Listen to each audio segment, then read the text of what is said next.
Hi guys, it's an audience with ISAA. Please continue to watch an audience with ISAA. Do subscribe, like, and share. Thank you very much.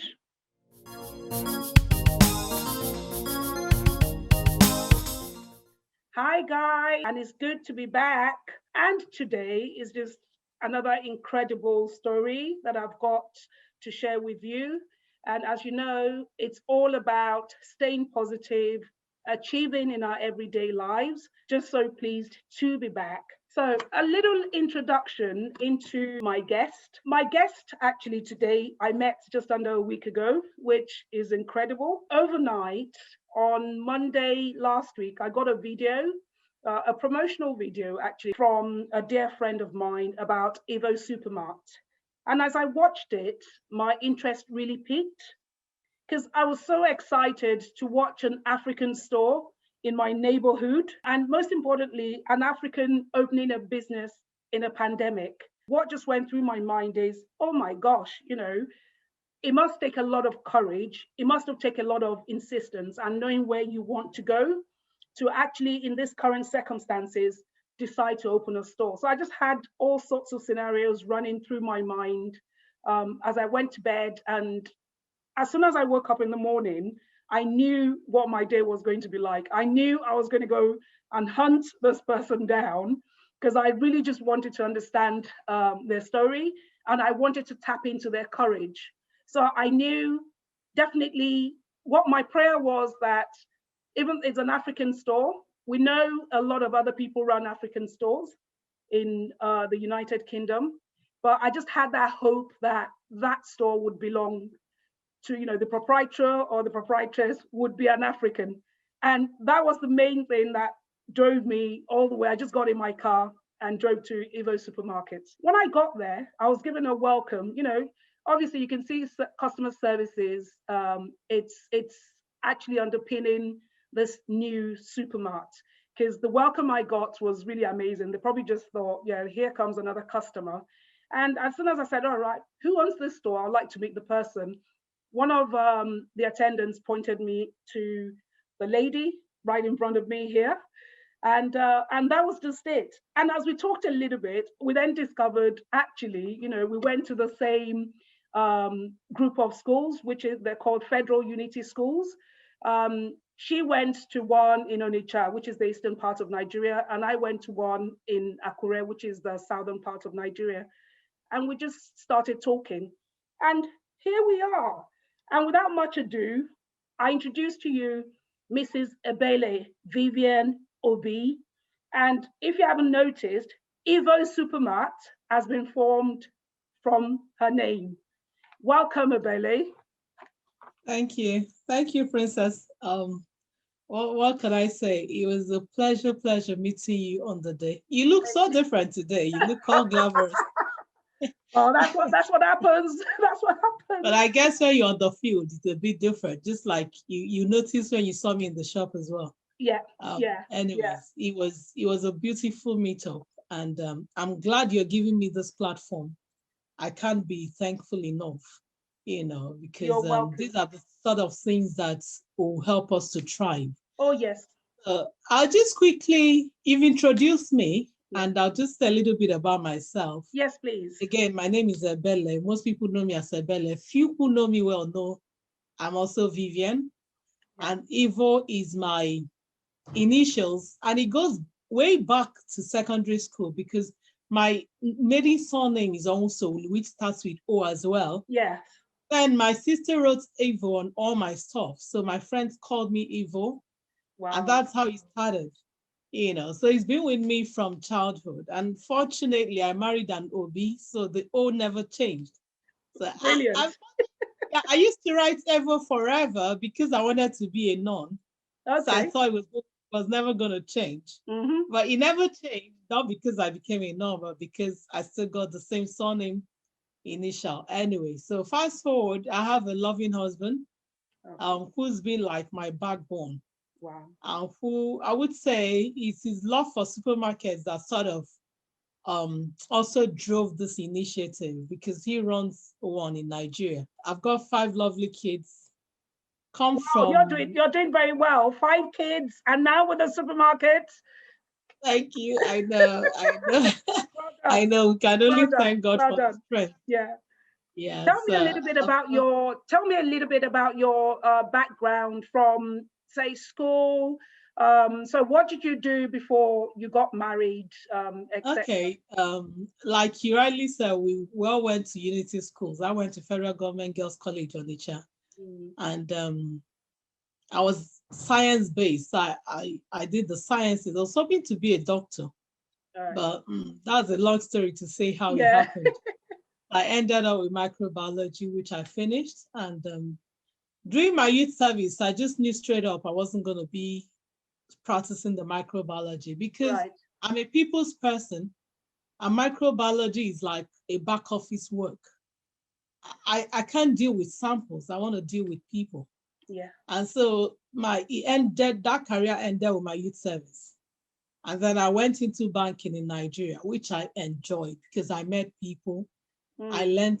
I was a marketing officer and a business manager. I met business owners, and even though I was from a business background, I Yes. mean, as little as when I was 8 years, those days it was all cash transactions. So my dad used to come home with the 20 naira, which was the highest denomination, and we Yes. spent all night counting money. So when I started my banking career, I actually started in the operations and I started in the cash room. Yes. And when I was counting money the first day, my supervisor said to me, I thought they said you haven't worked in the bank. I said, no, I haven't. And she said, but you're counting money so efficient. I said counting money when I was eight Well, years yes, that's what happens when you come from a trading family. Yeah. So it was like that. And I think I also understood the business people more because of where I was coming from. Mm-hmm. So I worked for the bank, but I also had the people's interest at heart. I wasn't going to cheat the bank, but I wasn't going to go out to kill the customers like some officers do. Along the line, I wanted to do a master's. And so I came here to do master's in management, Okay. which I did in Robert Gordon University, Aberdeen. Though before Right. that, I did my master's in public admin in Unilag. Okay. That was just out of interest and also to help me in my banking career. Right. Yes. I'm sure you'll be wondering what MPA has to do with banking, but we'll leave that for Do you know today. what? I'm no longer surprised about, the twists and turns people take to get to where they go. And I think it's just really all part of just living your life. So Yeah, interesting so far. So 2 master's degrees you have under your belt. Well done. like God's grace. So, well, it was a lot of struggle in Aberdeen, I must say. Sometimes I look back and I'm like, how did I do it? Because I came with my 5 kids and my mom of blessed memory. She was my help. She was my support. And then the kids were, sorry, I came with 4 kids. I only had 4 then. Okay. And some of them were still very little. So I had the school run to do. I had my lectures to do. I had driving lessons to do because even though I was driving back home, I couldn't drive here, as you know. Yeah. I needed to get the UK license because my international license will expire after a year. Yeah, yes. So there was a lot to juggle. And when I saw that I graduated with a merit, I still didn't understand how I was able to do all of that. But big thanks to my kids who were understanding, who were helpful, and to my mom and every other person who supported me. And my sister-in-law was there. She welcomed us into Aberdeen and was of help. She was always in the house. That's my brother's wife, who is also my HR consultant for the Okay. EVO. So she's been there. Yes. So anyway, fast forward, after the master's, I thought I was just going to get a job based on my experience, my extra degree. It didn't happen. So after some months, I'm like, nah, I can't just keep asking my husband for money. I can't even buy, an underwear for myself or my mom. That's not happening. So I picked up the cooking because most people were like, you make good food. So why don't you? So I started making food for people on order. Yes. And so that's how I thought of doing a restaurant. Yeah. I was actually already looking for a place for a restaurant. I was negotiating one in Edgeware. Okay. And then I went with my brother. That was supposed to be the last day of negotiation, so we can just start. And then in between, my brother happens to be my chairman as well. Okay. So, We're keeping it in the family. Yeah, it makes sense. Makes a lot of sense, actually. it does, although I must say that wasn't the thought. The thought was because my brother has been into business for years and he comes with great ideas. And he has a big listening ear and supports all the way. So it's easier.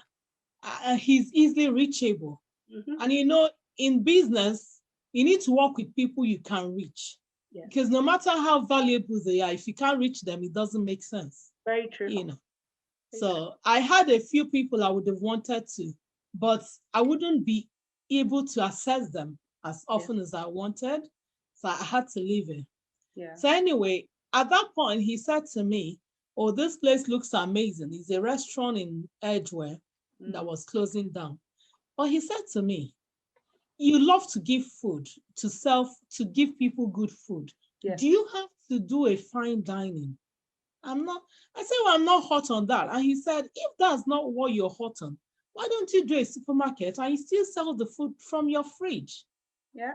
And immediately, Princess, and that's why I said in what I wrote to you that flexibility is very key. Oh, yes. As we're there, I went on to Google. I started searching for shops to let and shops to buy, whether it was lease or buy. But my location for the shop wouldn't be Edgware because I knew there was a Jewish community. Yes. So I said, okay, I said to him, if I'm going to do a shop instead, I'm going to go to Hendon because there's no African store in Hendon. Yes. And Hendon has a mixed community, part of which has a big Black presence. Yeah. So we drove off and we started looking for site on same day. Yes. And in a week's time, I saw a place which at the end of the day didn't work. And then I continued till I got this place. And imagine that this was a police station. So when I saw it, it was an office. And I looked at it. My agent was like, this is not a shop. I said, but it's got an A1 license. Yes. So it's about conversion. What will it take? I called my builder. I said, how much will it cost me to break this up? And he told me, I said, okay, I can sacrifice that. Because once I saw the place, I said, no, this is the place to be. One is near the station, is near two Nigerian restaurants. Yes, there's a couple of Nigerian restaurants along that road. So there's the Mama Calabar 805. Yes. So. Yes.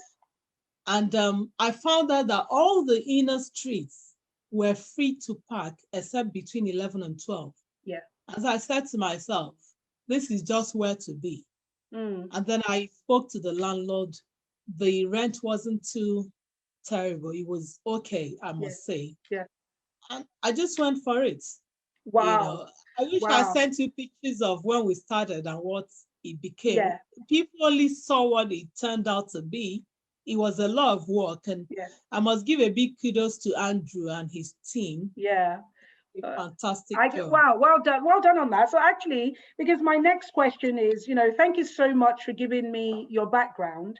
And actually, what I picked from that background is, yes, you've come from a trading family, but as is usual with us, you've been given the best that your parents can give by making sure, you're well educated. In fact, your education is so diverse. You're a scientist.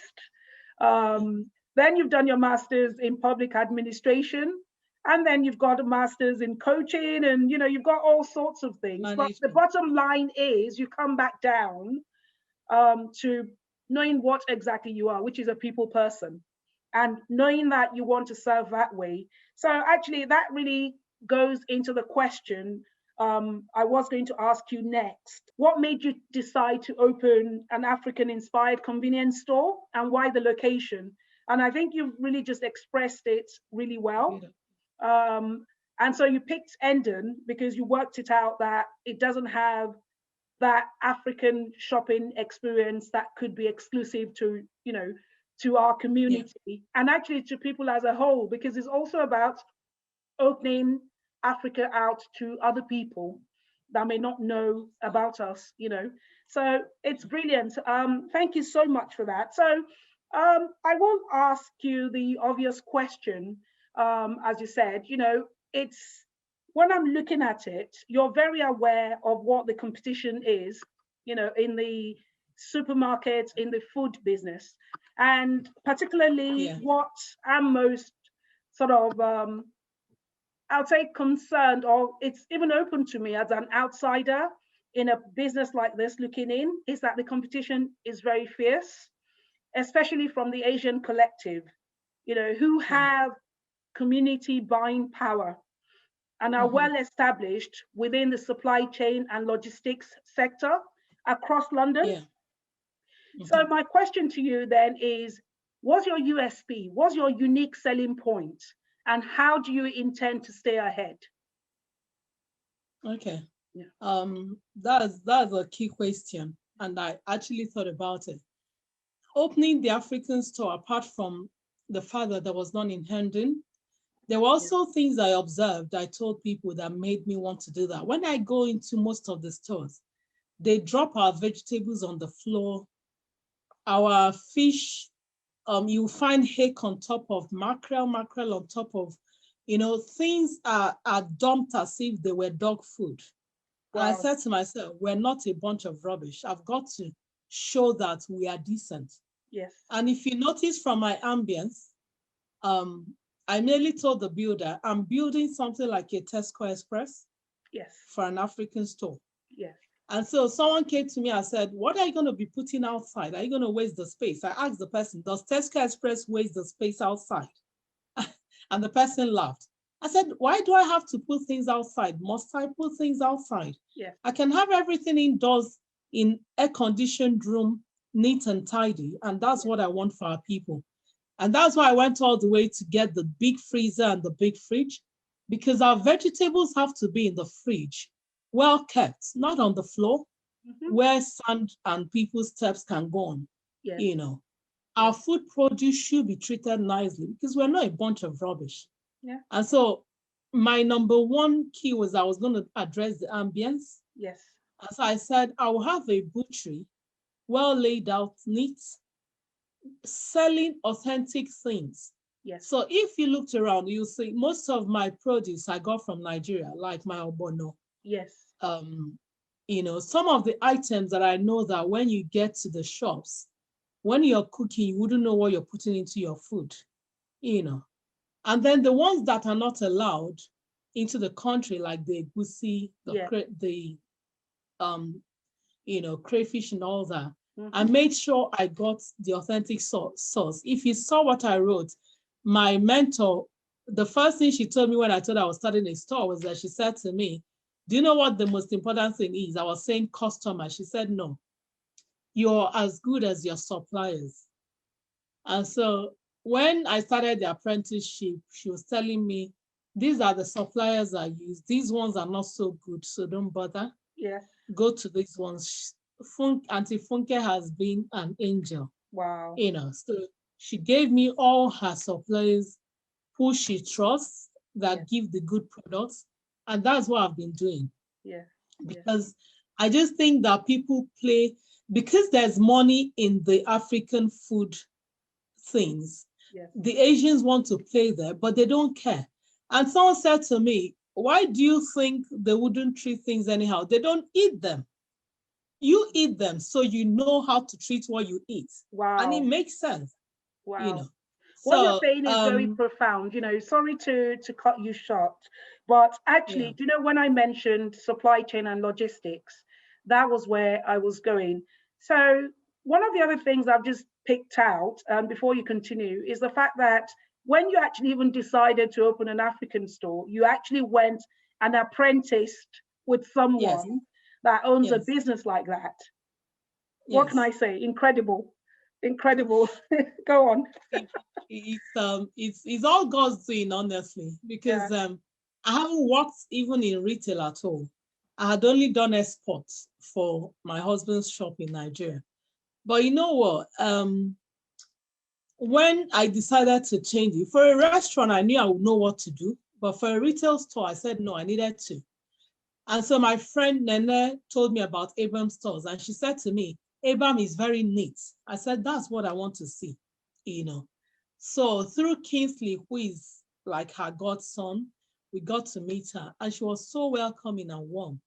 So Auntie Funke immediately started telling me things. And when I said to her, I want to come and learn the job, she said, oh, that's good. That's what you should do.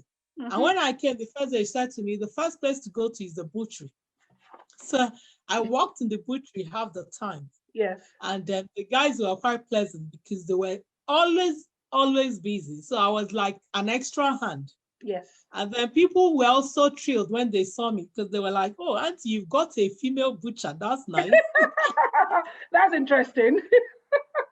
And I just laughed.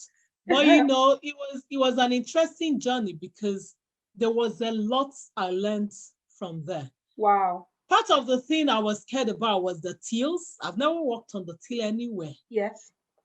And then Auntie said to me, Ebele, trust me, the till is the least of your problems. Just very true. Get on with the butchery. Yes. Get on with the packaging, and then you're sorted. Yes. And I'm just realizing she was so true because it took me a day to know what happens in the till. Yes. You know. Yes. But the things in the butchery I couldn't have imagined. And so now I'm able to say to my butchers, no, don't do that this way. You need to do it that way. So, because when you're running a business, my mom used to say, you have to know the business. Otherwise, your workers can mess you up if they decide to. But I must say I'm blessed. I've got these Indian boys who've been amazing. Yes. And I also have one of our own, a lady, an Igbo lady, although she's a part-time worker.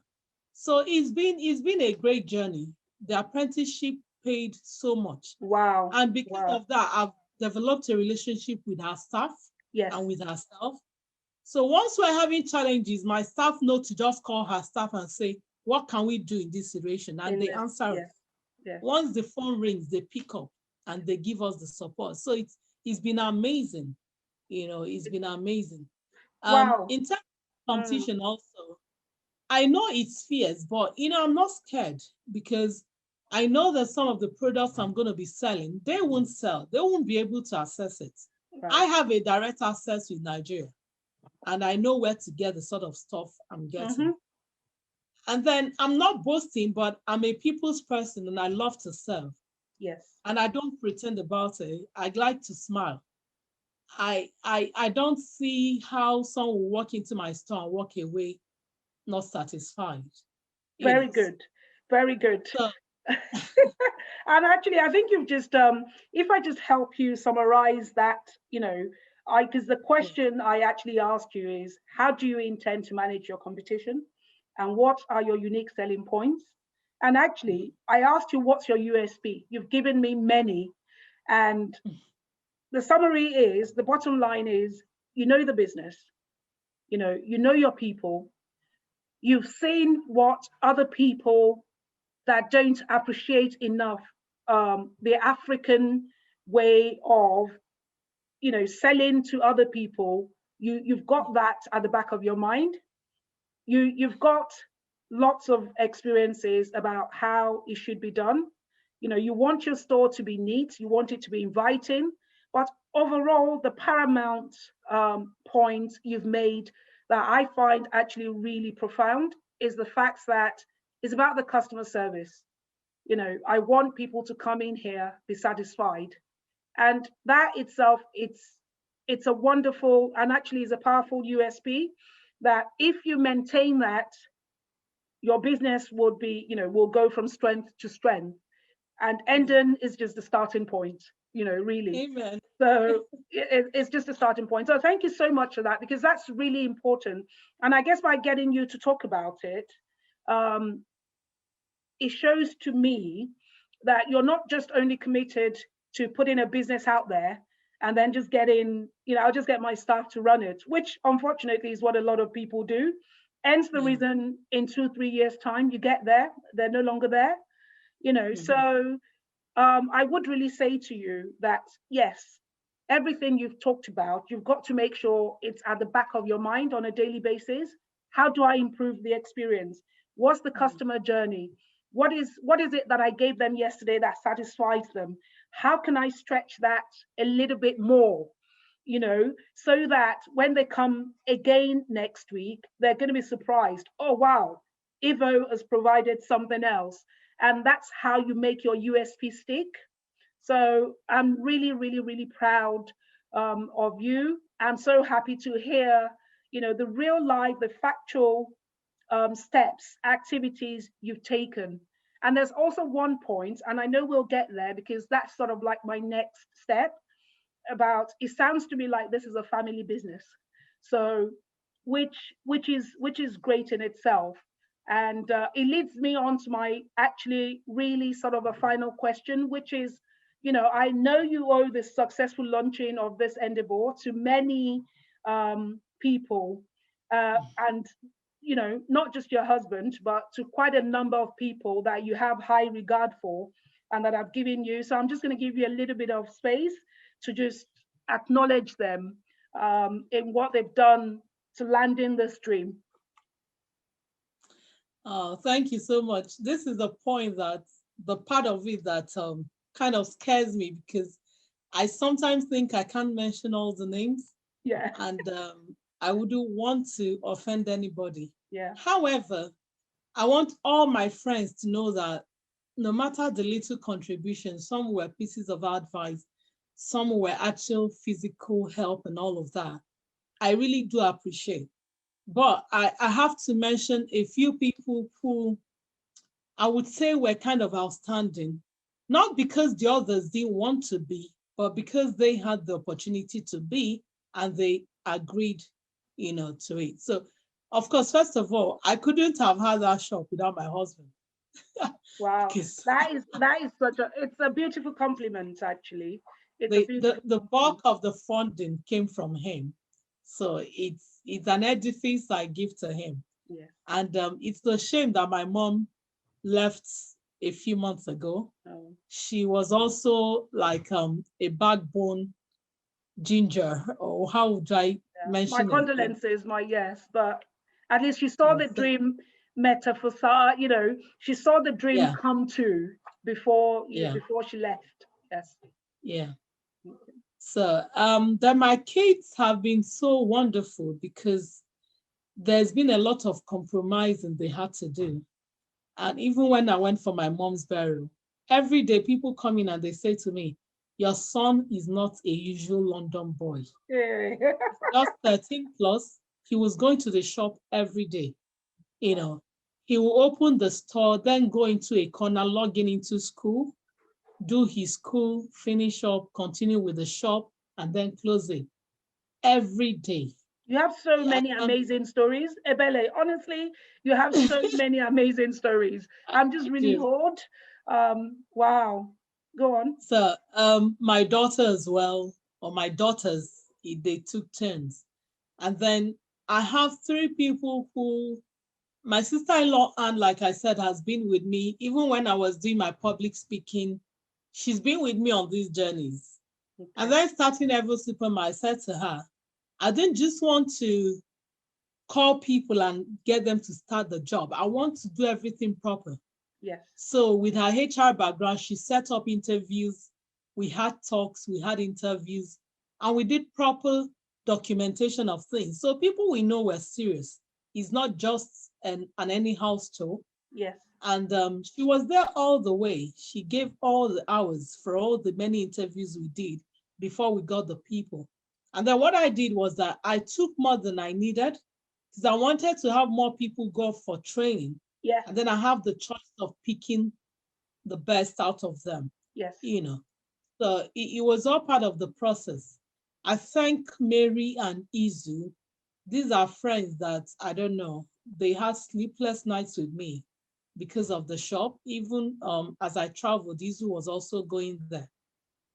I have Genevieve, who was there with her children when we're trying to put up all the prices of the products. It's been, I have a lot. I have Mina, who is in Nigeria, Yes. who did all my shopping for the things from Nigeria, cargoed them, made sure they were properly, you know, packed up. It's just been a lot of people to say thank you to. Yes. Or is it my brother, who is my chairman? He's been there. Ejike has been wonderful here, and Anne. And then my sister Amaka, who also sent things from Enugu.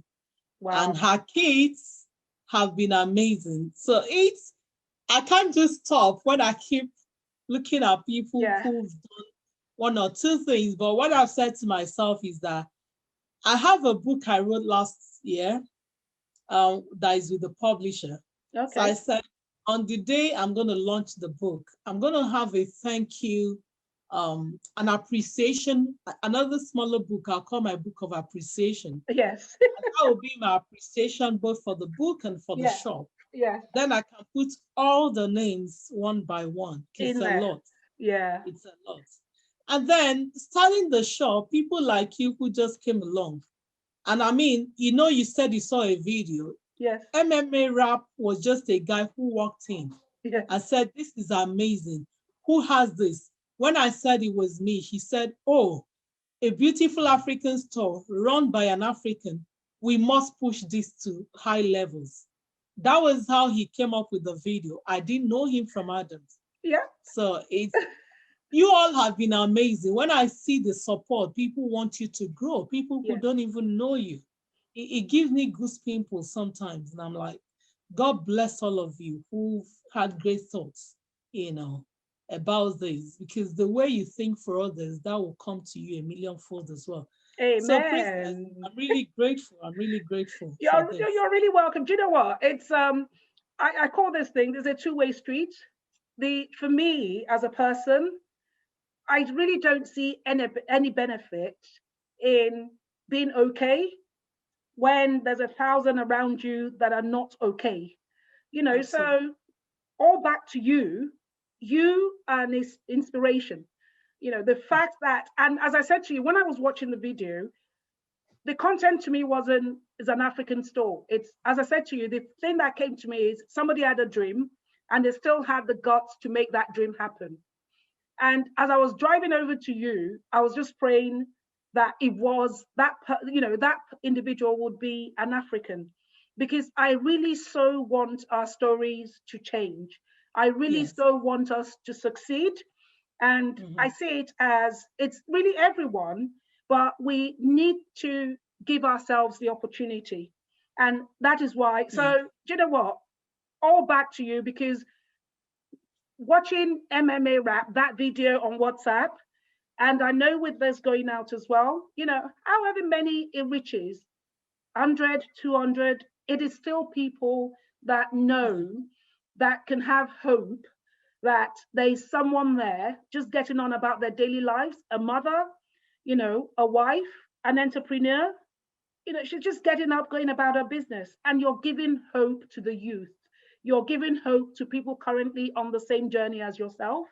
So it's absolutely nothing to do. And I think if we can all be as open-minded about wanting to see our fellow human progress,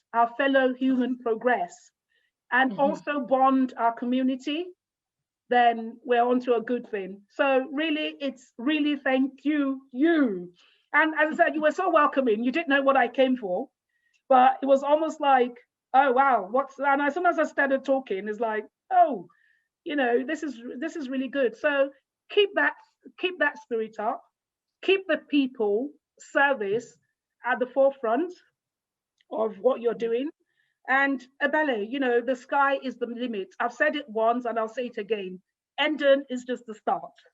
Okay. Amen. So Hendon is just the start. So it's really, really great. And just as I said on the thank yous, there's so many people to thank, because in all honesty, when you do stuff like you do or that you've done, it's simply because you have encouraging people around you, right? Absolutely. So in order not to leave anyone out, it's a huge thank you to everyone in your life, even everyone within your sphere of interaction, of influence, that kept you going, that kept pushing you, and overall, a huge thank you to your family, to your husband, to your siblings, to your in-laws, who kept pushing you.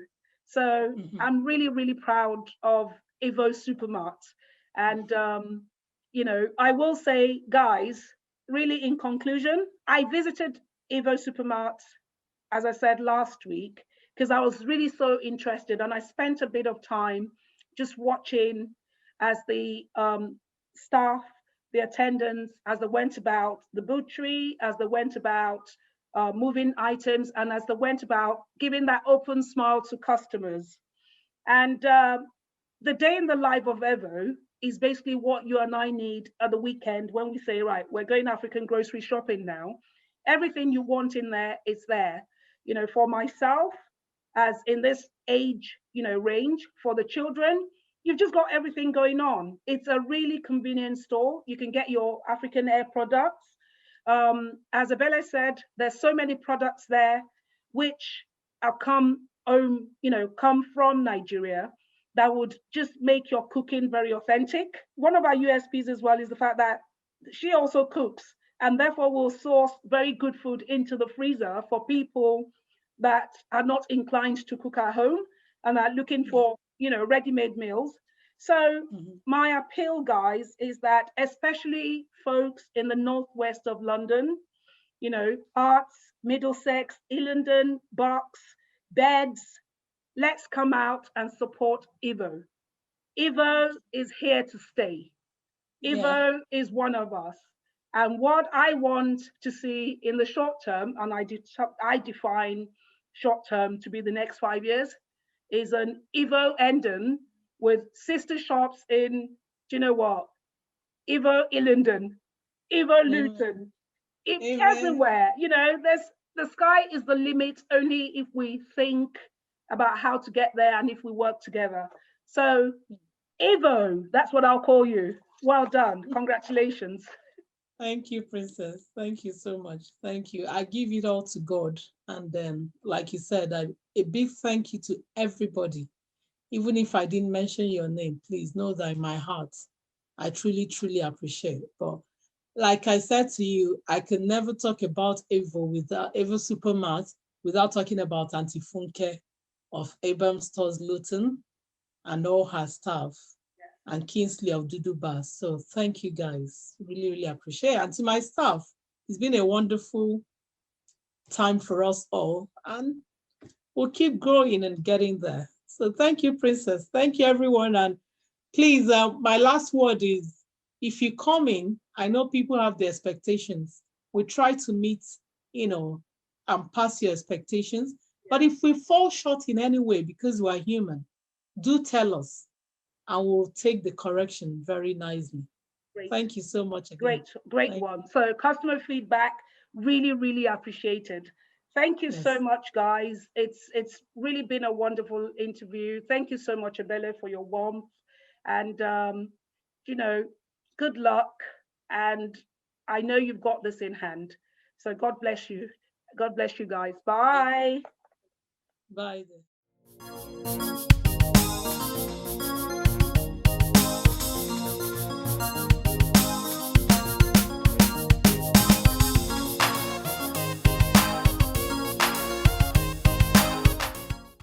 An audience with ISAA, thank you so much for watching. See you next time.